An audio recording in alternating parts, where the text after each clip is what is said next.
Vous venez de parler de cette concertation avec le patronat, avec la CGEM. Et il y a bien sûr ce projet dans le pipe de la réorganisation du secteur, particulièrement de l'intégration de l'offshoring, qu'on sait bien sûr qui compte parmi les 5 branches de l'offshoring, bien sûr le outsourcing.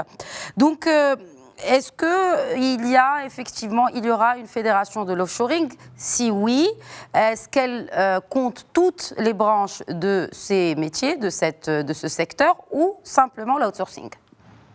Alors, en effet, le secteur de l'offshoring a démarré il y a une vingtaine d'années.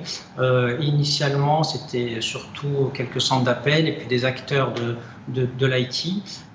Et puis, c'était géré par une fédération qui existe à la CGM, qui s'appelle la PEBI.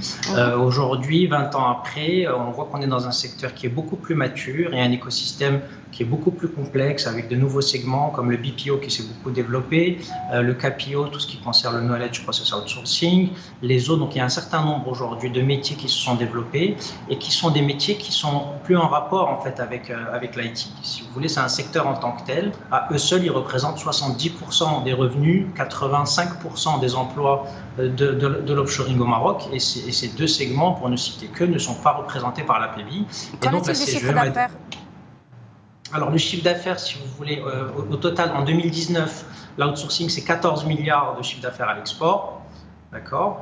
Et dans ces 14 milliards, il y a 10 milliards qui ne sont pas dans la PEBI, en fait, ce qui concerne, en fait, le CRM et le BPO notamment, qui sont, je vous disais, des secteurs qui sont dans des domaines qui sont très, très différents de l'informatique. Et donc, la CGEM a décidé que c'était un secteur suffisamment important en termes de création d'emplois, notamment auprès des jeunes, puisqu'on est le premier employeur chez les jeunes, et puis en termes de revenus à l'export, on le voit aujourd'hui notamment avec l'importance d'avoir des devises compte tenu de notre balance commerciale qui est mise à mal, qu'il était important de donner à ce secteur la place qu'il mérite avec une fédération qui regroupe en fait les métiers de l'outsourcing et qui en fait un véritable secteur à l'image de ce qui a pu être fait aussi bien dans les pays du Nord que dans des destinations pionnières comme en Inde ou aux Philippines, où il s'agit d'un secteur en tant que tel. Voilà, pour résumer, c'est une fédération de l'outsourcing et non de l'offshoring.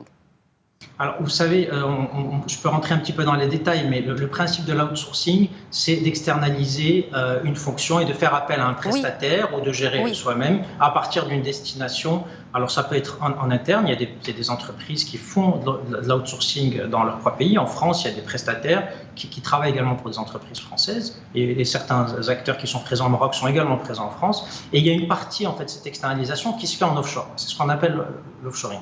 Mais si vous voulez, le secteur aujourd'hui qui regroupe en fait cette tendance globale et qui pèse aujourd'hui 90 milliards de chiffre d'affaires au niveau mondial, c'est ce phénomène qui ressemble à ce qu'on a pu connaître dans l'industrie au début du siècle, qui consiste en fait à externaliser un certain nombre de fonctions dans les services, comme on a pu le faire dans l'industrie, et se recentrer sur son cœur de métier. Et tout ce secteur, c'est ce qu'on appelle en fait l'outsourcing, que ce soit dans le CRM, dans le BPO, dans l'ingénierie hors IT, etc.